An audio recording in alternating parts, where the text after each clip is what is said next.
like to hear from you a few tips for the upcoming generation to succeed in life. Well, succeeding life, I have already told you. Yes, sir. You have to do 4 things, okay? Number 1, repeat with me. Number 1, you repeat. Number 1, Great aim. great aim. I will have great aim. I will have great aim. I will I will continuously acquire knowledge. Continuously acquire knowledge. continuously acquire knowledge. Oh, I will do hard work.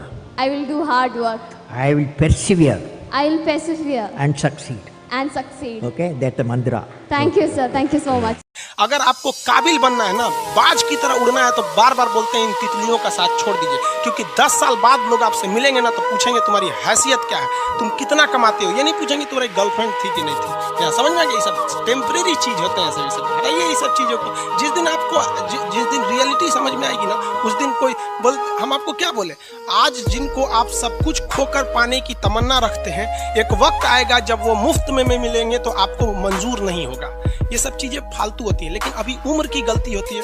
उम्र के बाद सब सुधर जाते हैं। कृष्ण भगवान का भी एक उम्र था जब गोपियों के पीछे घूम रहे थे। एक उम्र आया, भाड़ में गई गोपियां, मारा देखे महाभारत करा के रख दिया। कृष्ण भगवान भगवान तब तक नहीं कहलाए जब तक उन्होंने गोपियों का साथ नहीं छोड़ा, तब तक वो केवल कन्हैया कहलाते थे। भगवान तभी कहलाए जब उन्होंने लड़कियों का साथ छोड़ा। तो अब तक केवल आप विद्यार्थी कहलाएंगे जब तक कि लड़की या गर्लफ्रेंड के साथ रहेंगे। जिस दिन इनका साथ छोड़ेंगे ना, कमजोर व्यक्ति ही दूसरे काम का बदला लेता है, लेकिन जो ताकतवर होता है वो माफ कर देता है। लेकिन जो बुद्धिमान व्यक्ति होता है वो इग्नोर कर देता है, नजरअंदाज कर देता है और बच के निकल जाता है। क्योंकि अगर कोई व्यक्ति आपको पहली बार धोखा दिया तो इसमें उस व्यक्ति का गलती है, लेकिन वही व्यक्ति अगर दोबारा धोखा दिया तो इसमें आपकी गलती है। सबसे समझदार होके चलिए और मिजाज में कुछ सख्ती भी रखिए। लोग पी जाते अगर समंदर खारा नहीं होता तो थोड़ा सा सख्ती भी। एक बच्चा था जो 4 साल की उम्र तक कुछ बोल नहीं पाता था। नॉर्मली बच्चे 1.5-2 साल की उम्र में बोलना स्टार्ट कर देते हैं, वो 4 साल तक कुछ बोल ही नहीं पाता था। क्लास 10th में उसने अपना स्कूल ड्रॉप आउट कर दिया, यानी क्लास 10 के पेपर ही नहीं दिए, छोड़ दिया हाई स्कूल। अगले साल आया, हाई स्कूल का पेपर दिया और पास हो गया। उसके बाद एक यूनिवर्सिटी का एंट्रेंस एग्जाम दिया, जैसे आपने नीट का एंट्रेंस एग्जाम दिया, यूनिवर्सिटी का एंट्रेंस एग्जाम दिया। क्या हुआ? फेल हो गया। अगले साल फिर से यूनिवर्सिटी का एंट्रेंस एग्जाम दिया और इस बार सेलेक्ट हो गया। तो सर इसमें बड़ी बात क्या है? सेकेंड अटेम्प्ट में सेलेक्ट हो गया, ड्रॉपर रहा। बड़ी बात यह है कि वो इंसान महानतम साइंटिस्ट एल्बर्ट आइंस्टीन थे, जिन्होंने नोबेल प्राइज प्राप्त की फिजिक्स के अंदर। समय के साथ अब कभी खिलवाड़ मत कीजिएगा। दुख की बात यह है कि समय बहुत कम है, लेकिन सुख की बात यह है कि अभी भी समय है। लेकिन समय के पास इतना समय नहीं है कि आपको दोबारा समय देगा। वक्त नहीं लगाइए आपको यह निर्धारित करने में कि क्या करना है, वरना वक्त निर्धारित कर देगा आपका आप क्या। पे लोग हंसेंगे, याद रखिएगा मेरी बात, जिस पर ये जग हंसा है उसने इतिहास। जीवन में आप कितने भी बढ़ जाइएगा, लोग आप पे उंगलियां जरूर उठाएंगे। जब राम जी को नहीं छोड़ा लोगों ने उंगली उठाने में, तो हमारी और आपकी क्या औकात है। और ये यही बताता है कि राम जी अगर उन 10% लोगों को डांट देते ना, चल भाग यहाँ से, तो माँ सीता को अग्नि परीक्षा नहीं देनी होती।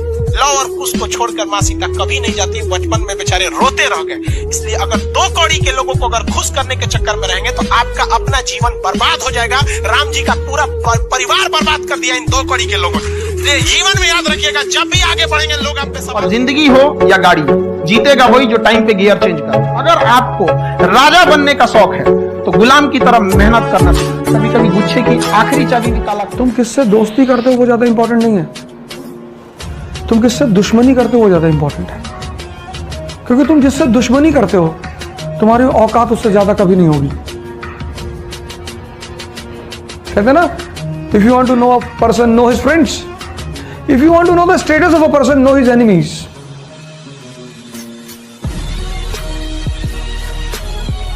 मैंने कहा तुम्हारा दुश्मन कौन? तुमने कहा मोदी। तो तुम बिल्कुल इसी तरह से हमारी जिंदगी में भी होता है। तुम्हारे ऊपर है कि तुमको इन तीनों में से क्या बनना है।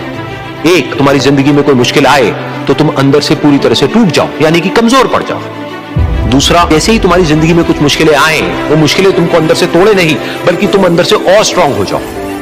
या फिर तीसरा, तुम्हारी जिंदगी में कुछ मुश्किलें आए तो तुम ना सिर्फ उन मुश्किलों का डट करके सामना करो, बल्कि अपनी जिंदगी को ही बदल दो।